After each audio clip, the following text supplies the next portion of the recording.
এটা গুৰুত্বপূৰ্ণ খবৰ দিবলৈ লৈছো ৰূপহীহাটৰ শিঙিমাৰীত ৰাজনৈতিক হিংসা দুৰ্বৃত্তই ভাঙি লণ্ডভণ্ড কৰিলে বাহন আহত দুগৰাকীকৈ মহিলা গাঁও পঞ্চায়ত গঠনৰ বাবে আহি থকা বাহনত আক্ৰমণ দুৰ্বৃত্তৰ জিউমাৰী গাঁও পঞ্চায়তৰ গঠনৰ বাবে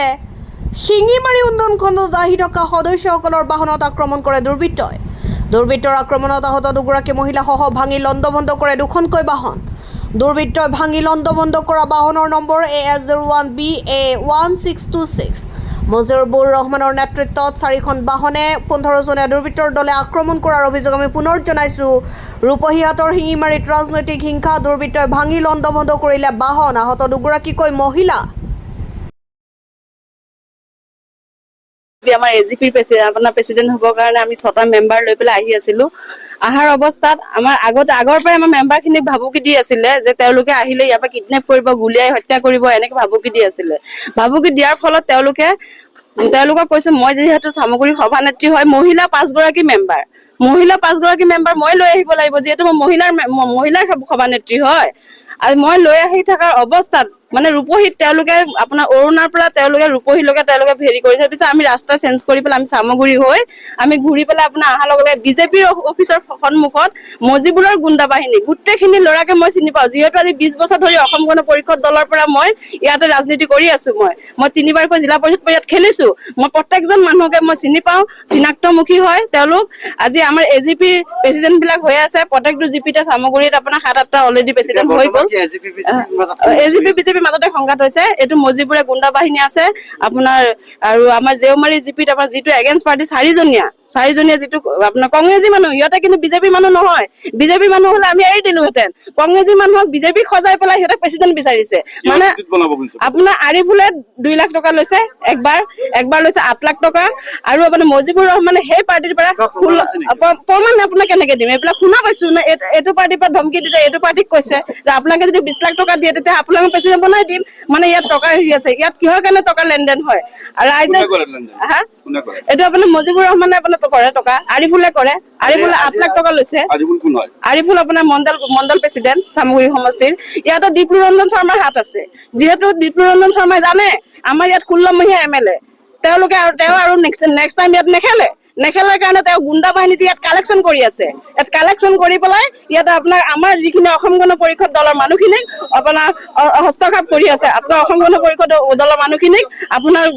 জোৰ জবৰদস্তি গুণ্ডা বাহিনী দি পেলাই আপোনাক মাৰপিট কৰাই আছে গাড়ী ঘোঁৰা ভাঙি আছে এই চাওক মোৰ ছোৱালীজনীৰ অৱস্থা কি কৰিছে আইফোনটো লৈ গ'ল এইটো মোৰ মোবাইলটো ভাঙিলে মোৰ মিষ্টাৰৰ কলে গ'ল আমাৰ এখেত মোৰ মিষ্টাৰ গাড়ী মোৰ গাড়ী ভাঙিছে হয় না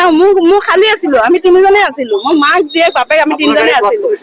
কোনো নাছিলে মোৰ মই অকলে আছিলো পূৰ্ব ৰাকেশ মানে কি আমাৰ এজিপি মেম্বাৰ সিহঁতে হ'ব নিদিয়ে ৱাৰ্ড মেম্বাৰৰ গাড়ী পিছত আছিলে মোৰ গাড়ী আগত আছিলে মোকে কৰিছে সিহঁতে গাড়ী চেঞ্জ কৰি বেলেগ ৰাস্তা দি সোমাই গ'ল অকলে মোৰ গাড়ীতে কৰিলে আহত 3জন হৈছো 3জন হৈছে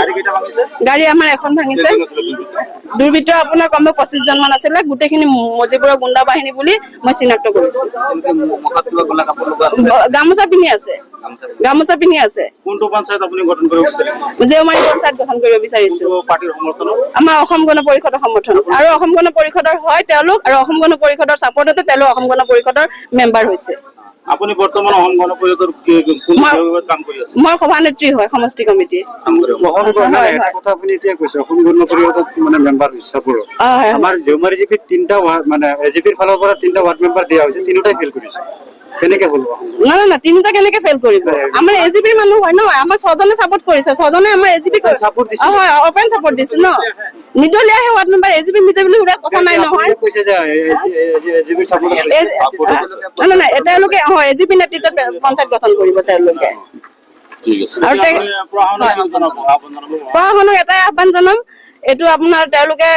এৰেষ্ট কৰিব লাগে দুৰ্বৃত্ত বিলাকক কিহৰ কাৰণে সামগ্ৰী সমষ্টিটো এই গুণ্ডা বাহিনী মজিবুৰৰ গুণ্ডা বাহিনীয়ে আৰিফুলৰ গুণ্ডা বাহিনীয়ে শেষ কৰি দিছে আৰু এনেকুৱা যে বত্ৰচাৰ তেওঁলোকে নকৰে এইখিনি মই প্ৰশাসনক আহ্বান জনাইছো মই গোটেই যিমান কিজন আছিলে 20-25জন গোটেইকেইজনে চিনি পাইছো মোৰ তাত নাম সহ মই তেওঁলোকৰ মই এজাহাৰ দিম মই দিয়া নাই মই এজাহাৰ দিম হয় বিধায়ক নাথাকিলে তেওঁলোকৰ ইমান সাহস নাপায় বিধায়ক নাথাকিলে তেওঁলোকে ইমান সাহস নাপায়, যিহেতু বিধায়কে জানে চামগুৰি সমষ্টিৰ কথা। চামগুৰি সমষ্টিত কি খেল হৈ আছে, পঞ্চায়ততো আপোনালোকে 40 লাখ 50 লাখ টকা লৈ পেলাই আপোনাৰ কংগ্ৰেছী মানুহক আপোনাৰ টিকেট দি দিছে, বিজেপি কৰ্মী এজিপি কৰ্মীক দিয়া নাইকিয়া। আৰু যিহেতু আপোনালোকে দেখিছে, আপোনালোকে গম পায় যে ৱাৰ্ড মেম্বাৰ সহ ৱাৰ্ড মেম্বাৰ বিলাক যিবিলাক আপোনাৰ নিৰ্দলীয় প্ৰাৰ্থী, তেওঁলোকে চাপৰ্ট যাক কৰিব। আমাৰ পঞ্চায়তৰ আপোনাৰ ডিপাৰ্টমেণ্টৰ আমাৰ যিজন ৰঞ্জিত দাসে আমাক কৈ দিছে যে ৰাইজে যাক ভাল পাব, ৰাইজে ভাল পোৱাজনকহে আমাৰ লাগিব। ৰাইজে ভাল পোৱা যিজন ৰাইজে ভাল নাপায়, গুণ্ডা বাহিনী আপোনাৰ যিজন আপোনাৰ জেউমাৰী জিপিৰ আপোনাৰ গৰু চুৰ হয়, তাৰ নামত কেছ আছে, সেই গৰু চুৰ এজনক আপোনাৰ কেনেকে প্ৰেচিডেণ্ট বনাব বিচাৰিছে। আৰু 2 নম্বৰ কথা, আপোনাৰ এজনী বাল্য বিবাহ হৈছে, বাল্য বিবাহ ছোৱালীজনীক আপোনাৰ কেনেকে আপোনাৰ মেম্বাৰ হ'ব পাৰে। আৰু এগৰাকী আছে 4টা সন্তানৰ মেম্বাৰজনী কেনেকে আপোনাৰ প্ৰেচিডেণ্ট বনাব পাৰে। তেওঁলোকে এই 3জন 4জন মানুহ লৈ পেলাই তেওঁলোকে আপোনাৰ প্ৰেচিডেণ্টৰ কাৰণে আপোনাৰ জোৰ জবৰদস্তি প্ৰেচিডেণ্ট বনাই লৈ যাব, 4জনলৈ প্ৰেচিডেণ্ট বনাই লৈ যাব। এইবিলাক কথা তেওঁলোকে ৰাইজৰ ওচৰত কৰিছে। যোনে চাপৰ্ট কৰে তেখেতে নোৱাৰিব, 4জন দি পেলাই মেম্বাৰ দি প্ৰেচিডেণ্ট বনাই লৈ যাব। এইটো কেনেকুৱা কথা? হয়, পূৰ্বতে মোৰ আক্ৰমণৰ লক্ষ্য কৰিলে মোৰ বলেৰো এখনটো ভাঙিলে, এতিয়ালৈকে থানাতে আছে, মই এতিয়ালৈকে ন্যায় পোৱা নাই। আৰু এতিয়া মোৰ যিখন মই ৰানিং চলাই থাকো, মই যিখন লৈ পেলাই মই সমষ্টিত ঘূৰো, যিখন লৈ মই ৰাইজৰ কাম কৰো, সেই গাড়ীখনে আজি মোক ভাঙি দিলে, আজি ভাঙি পেলাই গুড়া কৰি দিলে। হয়, মোৰ ছোৱালীজনী আঘাতপ্ৰাপ্ত হৈছে, মেডিকেল কৰিছো। হয়।